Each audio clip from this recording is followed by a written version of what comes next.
Madame, Monsieur, bonsoir, bienvenue dans ce journal. À la une de l'actualité ce soir, l'école de la deuxième chance au cœur de la rencontre entre le vice-président de la République et l'ex-première ministre française Edith Cresson. Elle affiche son soutien à cette initiative mise en œuvre par le gouvernement ivoirien. Le ministère de l'enseignement technique et l'apprentissage permet ainsi de former les jeunes et de les insérer dans le tissu socio-professionnel.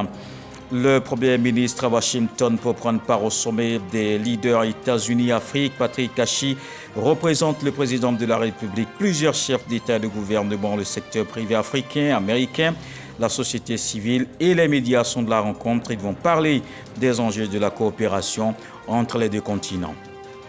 La Banque mondiale décaisse 263 milliards de francs CFA pour soutenir la Côte d'Ivoire dans ses actions de développement.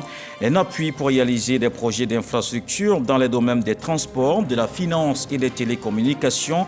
L'accord signé entre l'institution financière et le ministre de l'économie. Et puis le Premier ministre taïwanais accuse la Chine de violer les règles du commerce international.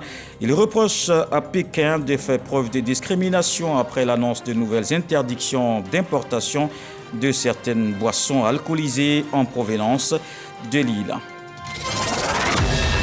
Le vice-président de la République, Timoco Méliès-Koné, s'est entretenu avec l'ancienne première ministre de France, Edith Cresson.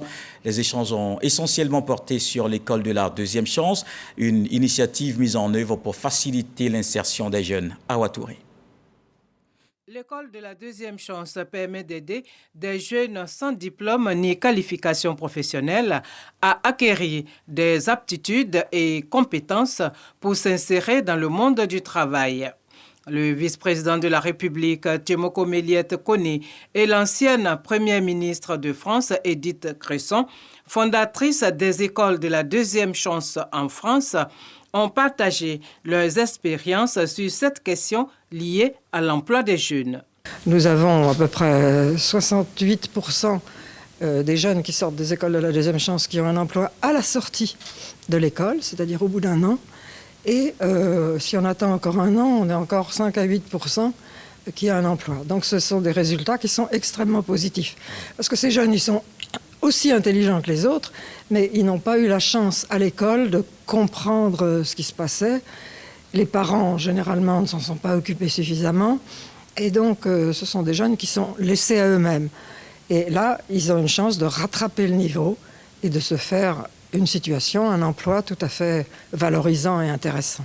Notons que le programme L'école de la deuxième chance fait partie des réponses que le gouvernement apporte à la problématique de l'emploi des jeunes et des femmes. Le Premier ministre est arrivé à Washington ce dimanche. Patrick Kachi est à la tête d'une forte délégation pour prendre part au sommet des leaders États-Unis-Afrique. Il représente le président de la République, Alassane Ouattara, à cette rencontre qui s'ouvre le 13 décembre. Les échanges vont porter sur les enjeux du renforcement des relations États-Unis-Afrique. Alexis Ouedraogo. Washington abrite du 13 au 15 décembre prochain le sommet des leaders États-Unis-Afrique. Le rendez-vous qui réunit plusieurs chefs d'État et de gouvernement ainsi que des représentants du secteur privé tant africain que américain permettra d'échanger sur les enjeux et défis du renforcement des relations entre les deux continents.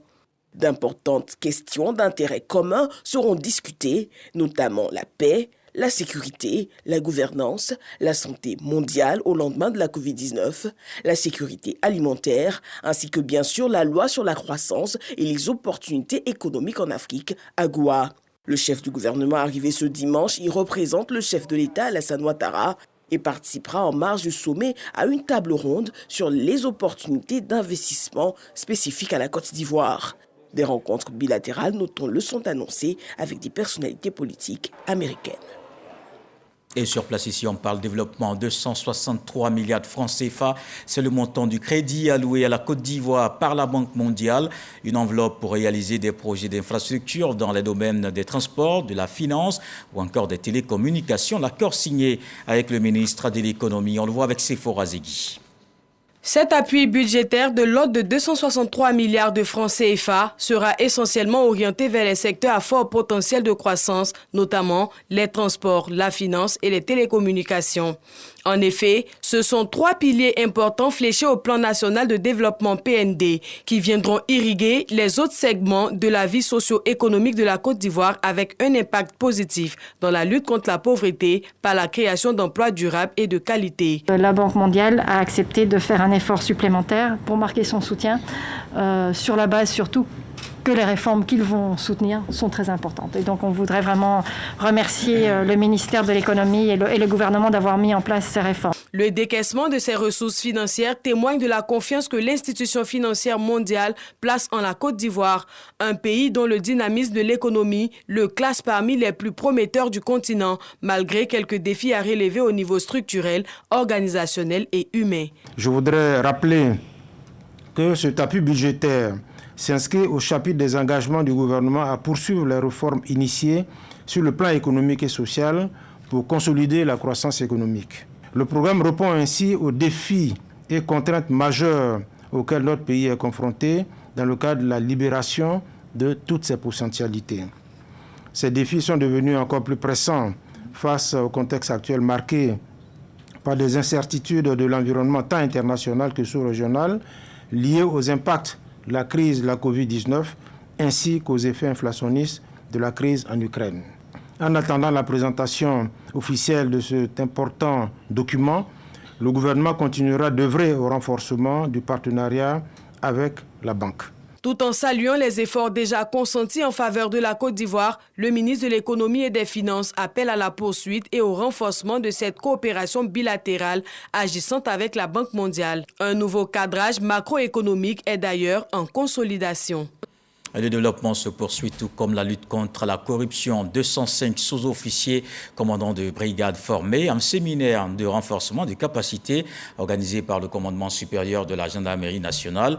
Il est demandé aux séminaristes de jouer leur partition dans la lutte contre cette pratique. William Kakou, Jean-Marc Djadji. 205 sous-officiers gendarmes, commandants de brigade, renforcent leurs capacités.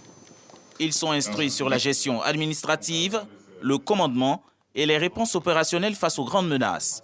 Le commandement supérieur de la gendarmerie entend mettre à disposition de ses différents chefs de brigade un éventail de connaissances afin de leur permettre de mener à bien leurs fonctions.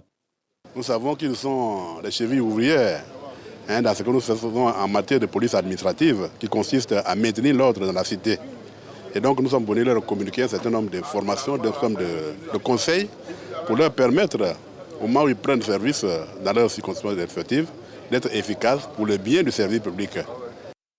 Cet atelier de formation est animé par des officiers supérieurs et des aumôniers militaires. Redoubler de vigilance tout en respectant les dernières prescriptions en rapport avec la question d'éthique et déontologique. C'est le message du procureur de la République au commandant de brigade. Le rôle premier de la gendarmerie et de la justice, c'est d'aller contre les délinquants. Donc nous devons faire en sorte que notre mission ne soit dirigée que contre les délinquants. Ce que nous reprochons aux autres, nous ne devons absolument pas faire, sinon nous nous exposons nous également à la rigueur de la loi. Le commandant de brigade assure la direction de certaines enquêtes, garantit la sécurité et la tranquillité des résidents de sa localité.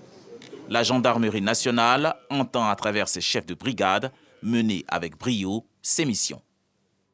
Le souvenir de l'homme qu'a été Félix Houphouët-Boigny, le père de la nation, encore bien présent dans les mémoires. Dans le cadre de la commémoration du 29e anniversaire de son décès, le RHDP se souvient.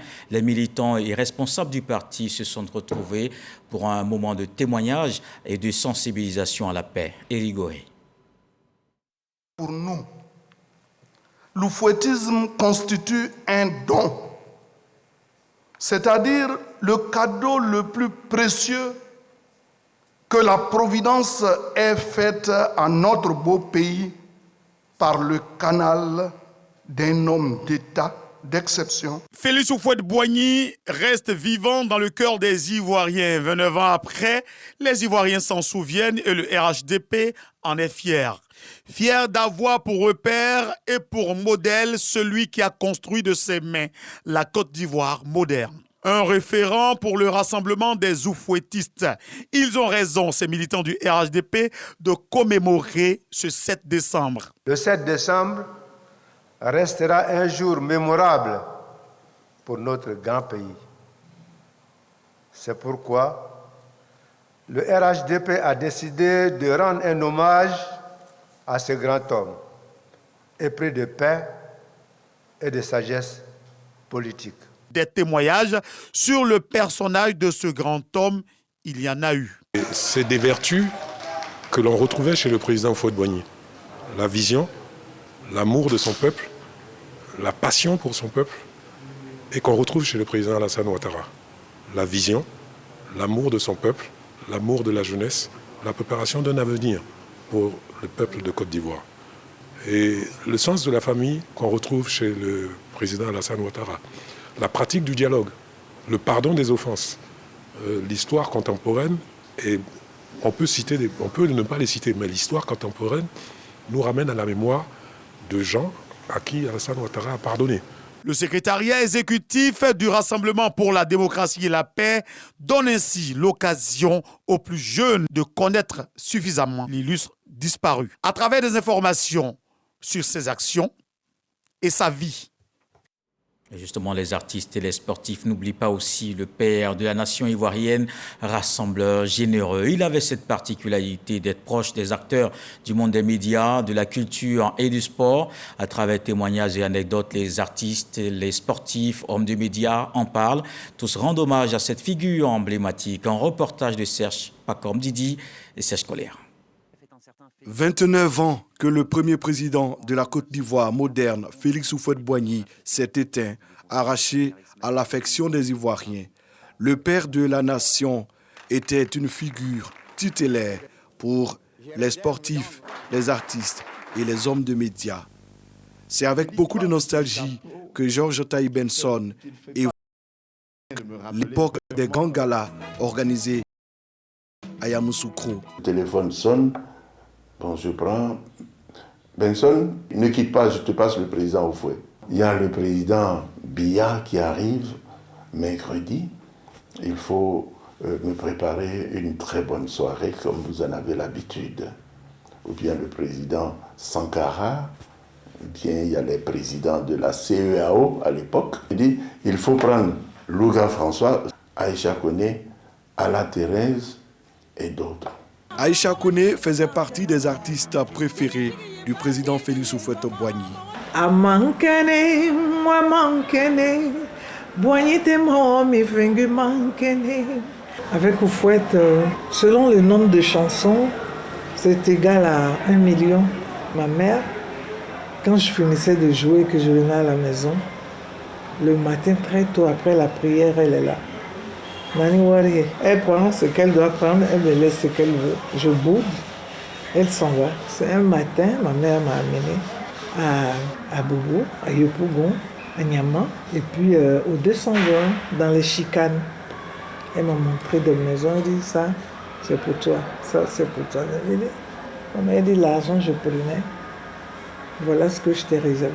C'est ma mère qui m'a donné ce goût à partir des millions d'Houphouët. Depuis Paris, où elle vit aujourd'hui, Reine Pélagie, la dame de fer de la musique ivoirienne, se souvient de Papa Boigny. Le président, oui, quand on partait jouer à Yamoussoukro et tout, avec tous les artistes, il aimait vraiment la culture. C'est le premier artiste.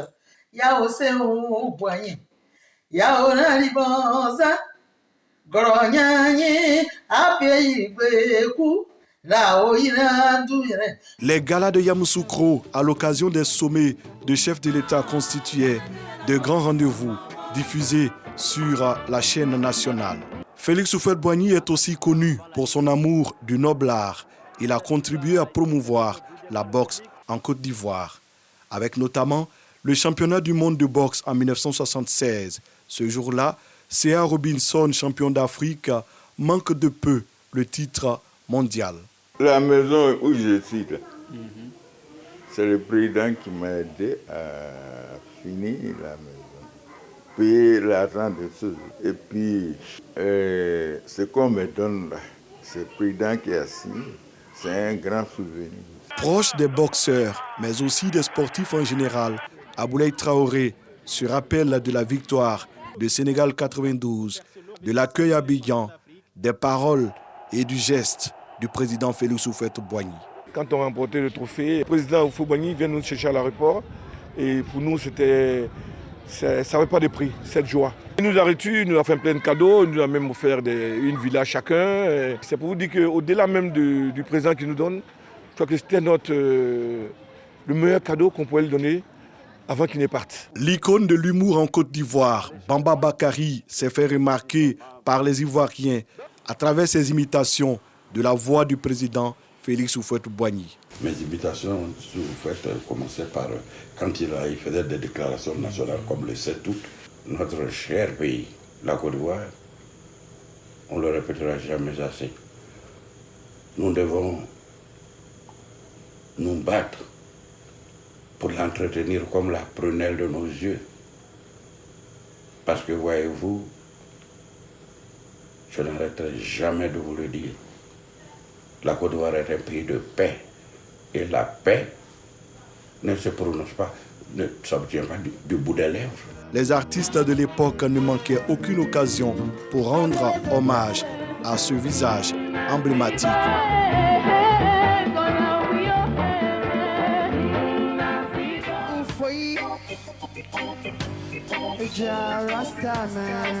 Neuf ans après son décès, Félix Houphouët-Boigny reste dans les cœurs de nos sportifs et artistes. Et voilà pour cet hommage au père de la nation que l'on n'oublie pas, 29 ans après son décès. On s'intéresse aussi à la lutte contre la Covid-19. Voici le point de ce soir.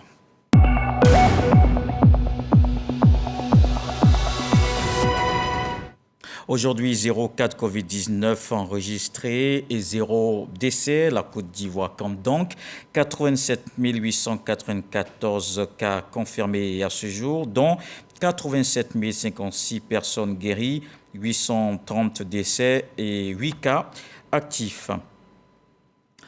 En éducation, les meilleurs élèves du lycée Jeunes Filles de Bingerville, récompensés pour leurs résultats de fin d'année. L'amicale des anciennes de ce lycée suscite cette émulation pour les aider à viser plus haut. Elles veulent perpétuer la culture de l'excellence. Les bachelières de l'année scolaire 2021-2022 ont reçu une distinction qui porte le nom de la première directrice africaine et ivoirienne du lycée Mami Fete de Bingerville, Bintou Pekele. Elles sont les 4 meilleures élèves du lycée Houphouët Mami Fete de Bingerville pour l'année scolaire 2021-2022. Elles ont obtenu les mentions très bien et bien, ce qui leur vaut la distinction du jour. Certaines lauréates hors du pays sont représentées par leur mère. Le Seigneur a béni cette journée encore pour que on la décore, même si elle n'est pas là, elle est à l'extérieur. Je vais lui faire le compte rendu. Ça me donne envie de travailler encore plus pour arriver à leur niveau ou même peut-être les dépasser plus tard. Ces lauréates font partie de la 4e promotion du prix d'excellence Janakia Batelot, prix initié par l'ADA, l'amicale des anciennes du lycée de jeunes filles de Bingerville. Une édition parrainée par une autre ancienne. Ces lots viennent de la part du directeur général du BNED, M. Koulibaly Kinapara, qui a insisté pour que le BNED puisse accompagner ses filles. Vraiment, je pense que c'est un grand geste qu'il faut louer. Et il faut que les filles comprennent que nous qui sommes là aujourd'hui, c'est par le travail que nous sommes dans cette position. Moment de retrouvailles entre anciennes élèves, anciennes proviseurs et éducatrices. Elles reçoivent elles aussi des distinctions pour leur don de soi pendant leur service. Les émotions sont au rendez-vous. Awa Dambélé, épouse du directeur général de la RTI, se souvient encore de son passage ici de 1983 à 1987. Ça a fait revivre des souvenirs. Il y a eu de très bons résultats. Et encore aujourd'hui, on se retrouve pour célébrer l'excellence. Mon vœu, c'est que cette célébration soit pérenne et que chaque année, on ait vraiment beaucoup plus de lauréats. Et l'ADA va au-delà des prix. Cette année, l'amicale a rénové le CDI, Centre de documentation du lycée de jeunes filles formation du dit lycée. Je m'engage à visiter la CDI et puis à lire toujours des livres pour améliorer mon niveau en français, pour être comme ces filles qu'on a primées aujourd'hui. Il reste encore beaucoup à faire dans ce lycée construit en 1935. Il fallait vraiment créer un prix pour stimuler nos enfants. Aujourd'hui, nous sommes heureuses parce que les filles se mettent au travail. Donc notre projet immédiat, c'est de trouver des partenaires pour nous aider à réhabiliter 2 bâtiments pour avoir plus de filles à l'internat. Les dons que j'ai reçus aujourd'hui pour mon CDI, je n'avais pas ça en livre. Mamie Fétel n'avait pas plus de 850 ouvrages dans son CDI. Les filles qui sont dans des situations de précarité, le chèque qui a été donné, c'est pour couvrir leurs dépenses à l'internat. Nous sommes bien accompagnés en tout cas par l'Amicale des Anciennes. Le prix d'excellence Janakia Batlo rend hommage à la première directrice africaine et particulièrement ivoirienne du lycée de jeunes filles de Benjerville. Elle a dirigé le dit lycée de Mai de Maître de 1975 à 1993. À Boaké, on vise aussi l'excellence à l'école, mais il faut avoir le comportement qui sied. Une campagne de sensibilisation pour dire non aux congés anticipés. Un cadre de la ville, Touré Souleymane, a sillonné les établissements pour passer ce message aux élèves. Soro Corona. L'école ivoirienne est confrontée ces dernières années au fléau des congés anticipés. Fléau aux nombreuses conséquences. Bagarre rangée entre les élèves pro et anti-congés anticipés avec son corollaire de blessés, de morts et de dégâts matériels.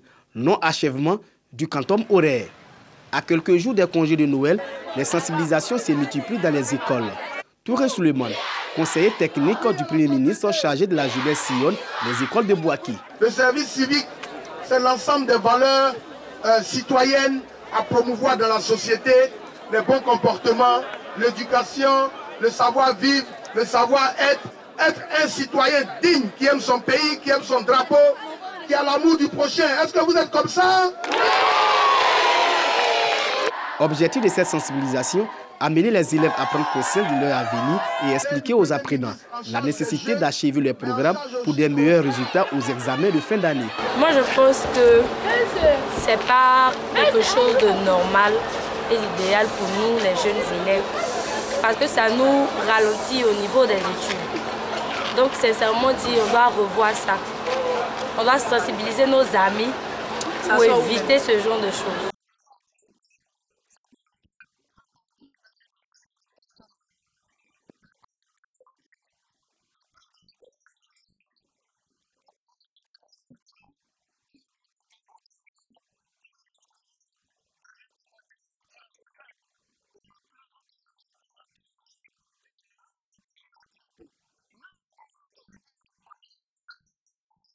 Le conseiller technique du Premier ministre chargé de la jeunesse compte poursuivre cette sensibilisation jusqu'au vendredi 23 décembre, jour de départ en congé des élèves.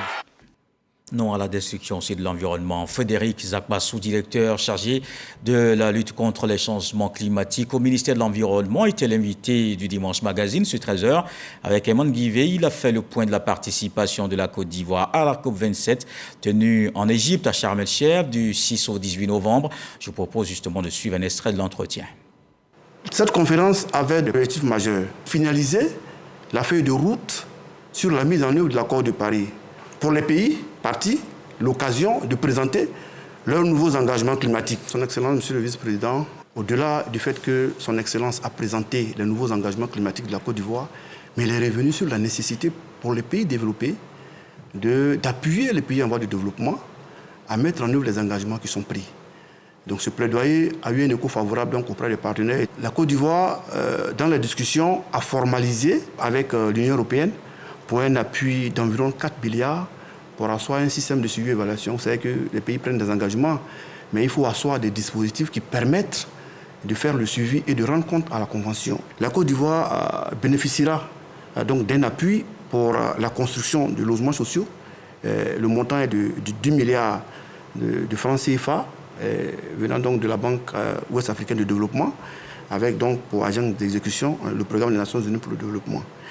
Et il y a eu donc le financement également de l'élaboration du plan climat territorial. Vous savez que les premières victimes des changements climatiques, ce sont nos communautés rurales. Toute la politique va consister désormais à prendre en compte ces populations qui, comme je le disais, sont impactées par les changements climatiques. La Côte d'Ivoire a adhéré à plusieurs autres initiatives. Et lesquelles? Pour réduire donc ces émissions, donc des initiatives donc sur le secteur des déchets, des initiatives sur le méthane et sur la nutrition, sur l'agriculture et plusieurs autres initiatives. Donc la Côte d'Ivoire a eu des acquis grâce donc à cette participation de toutes les parties prenantes. Il est important que chaque acteur, là où il se trouve, que ce soit les collectivités, que ce soit le secteur privé, que ce soit les collectivités décentralisées, nous puissions unir nos forces pour aller de l'avant dans le cadre des engagements. Akoso Bobin est le nouveau chef du village d'Abidjan-Agban dans la commune d'Atekoubé. Une cérémonie organisée pour son installation. Le ministre Laurent Tchagba exhorte au renforcement de la cohésion et la paix dans le village. William Kakou, Sephorazegui. Transmettre des valeurs aux générations futures afin de préserver les us et coutumes de la tradition Atchan. Tel est le message que la chefferie Tchagba d'Abidjan-Agban véhicule à travers cette intronisation du chef du village. Akoso Bobin, 13e chef du village d'Abidjan-Agban, issu de la catégorie Tchagba, reçoit son arrêté préfectoral et promet une gestion efficiente dans l'intérêt de sa communauté. L'histoire nous instruit que le pouvoir en pays Atchan se transmet de génération en génération, et cela dans l'amour, la solidarité et la paix. C'est pourquoi ce matin, je suis heureux de constater que la communauté d'Abidjan-Agban s'est fortement mobilisée pour faire de cette cérémonie d'intronisation de son chef un moment de liesse populaire. Cette cérémonie qui réunit plusieurs villages ébriés, notamment les chefs des 6 autres villages Bidjan, est le lieu pour les autorités présentes d'inciter le peuple Atchan à la cohésion sociale et à la paix. Je vous exhorte à la gestion participative. Soyez à l'écoute de tous. Il vous appartient maintenant de maintenir le climat de paix et de fraternité. Je suis convaincu que votre sagesse, votre clairvoyance et votre esprit de rassembleur feront de vous un très bon chef. À travers l'intronisation pacifique du chef Akoso Bobin, donne un signal fort à l'ensemble du peuple Atchan. Notons que le peuple Atchan, communément appelé Ébrié, a plus de 27 villages à travers le district d'Abidjan. En religion, l'église méthodiste unie Temple Bethel de Port-Bouët a organisé sa fête annuelle de moisson. C'est un moment où les fidèles marquent un arrêt pour rendre grâce à Dieu pour ses bienfaits. Wilfried Kwa, Walter Amadou Ouattara. Chants et danses, à travers une ambiance festive, cette communauté méthodiste rend grâce au Seigneur pour ses bienfaits en leur endroit.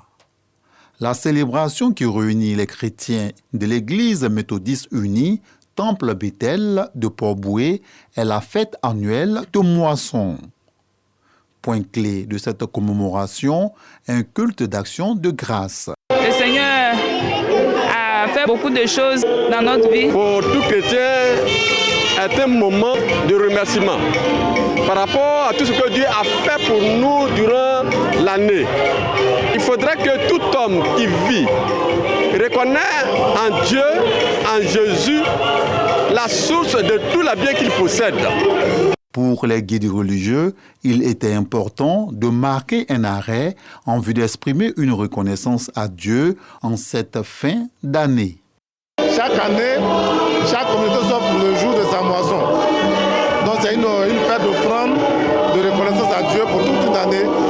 Et nous venons à cette occasion, comme vous l'avez vu là, on donne sans réfléchir, on donne sans compter, afin que Dieu se souvienne de nous. La moisson, c'est une tradition à l'église méthodiste Côte d'Ivoire. Et la moisson, c'est une célébration que Dieu lui-même a instituée. Les traces sont dans les Saintes Écritures. La moisson qui est aujourd'hui qui était située à la Pentecôte, c'est le moment de la récolte. Et à travers cette célébration, nous venons d'abord dire merci au Seigneur pour ses grâces, mais c'est aussi l'occasion pour nous d'exprimer notre foi.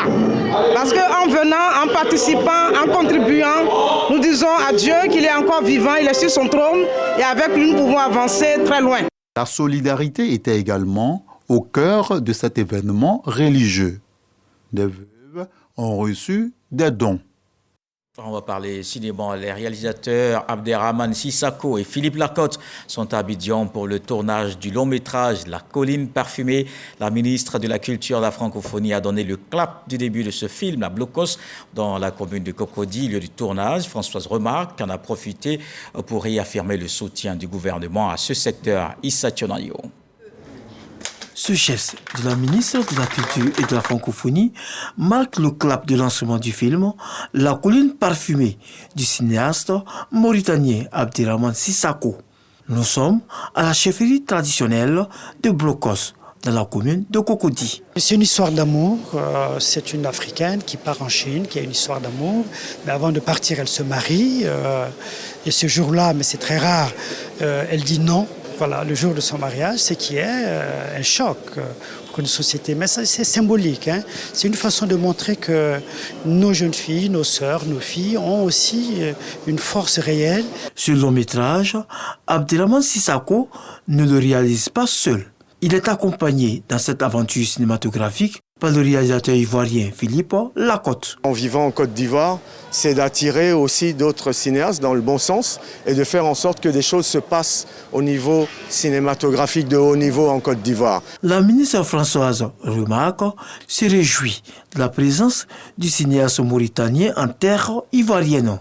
Occasion pour elle de décliner ses ambitions pour le 7e art en Côte d'Ivoire. Le président de la République, son Excellence M. Alassane Ouattara, a inscrit le secteur de la culture comme étant un secteur prioritaire dans le cadre du plan national de développement 2021-2025. Aujourd'hui, vous assistez à une réalisation de ce plan national de développement avec le tournage en Côte d'Ivoire de la colline parfumée.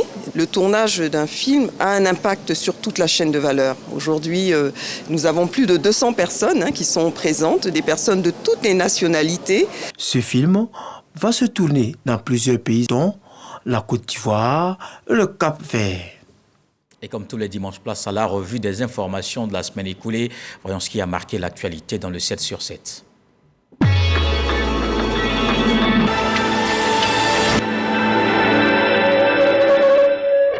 Les militaires au pouvoir et certains groupes civils ont trouvé un compromis pour une transition de 2 ans. La signature de l'accord en présence de représentants de l'ONU intervient après des mois de négociations. Les groupes civils signataires choisiront un premier ministre civil. L'armée devrait former un nouveau conseil de défense et de sécurité à placer sous la direction du chef de gouvernement. L'opposant sénégalais Ousmane Sonko, candidat à la prochaine présidentielle, est confronté à une ex-employée d'un salon de massage qui l'accuse de viol répété avec menace de mort. Cette première confrontation est une nouvelle étape de cette affaire judiciaire qui avait provoqué des émeutes meurtrières en mars 2021.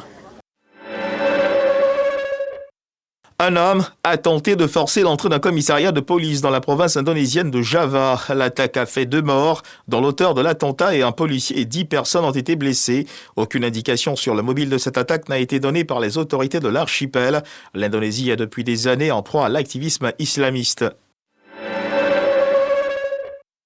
Le président péruvien Pedro Castillo a été destitué et placé en état d'arrestation après avoir tenté de dissoudre le Parlement et annoncer un gouvernement d'exception. Sa destitution pour incapacité morale a été approuvée par 101 des 130 parlementaires, dont 80 dans l'opposition. Dans la foulée, la vice-présidente Dina Boluarte a prêté serment en tant que présidente par intérim. Les États-Unis sanctionnent l'ex-président de la Guinée, Alpha Condé, pour violation des droits humains. Alpha Condé est accusé d'avoir réprimé l'opposition avant d'être renversé par un coup d'État en 2021. Les sanctions gèlent les avoirs de l'ex-président et interdisent toute relation commerciale avec lui.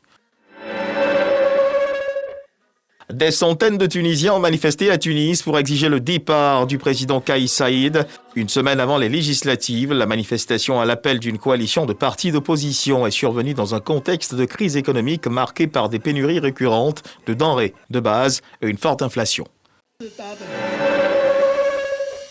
Le Premier ministre taïwanais a accusé la Chine de violer les règles du commerce international et de faire preuve de discrimination après l'annonce par Pékin de nouvelles interdictions d'importation. Selon le ministère taïwanais des Finances, les autorités douanières chinoises ont subitement suspendu les importations de certaines boissons alcoolisées en provenance de l'île.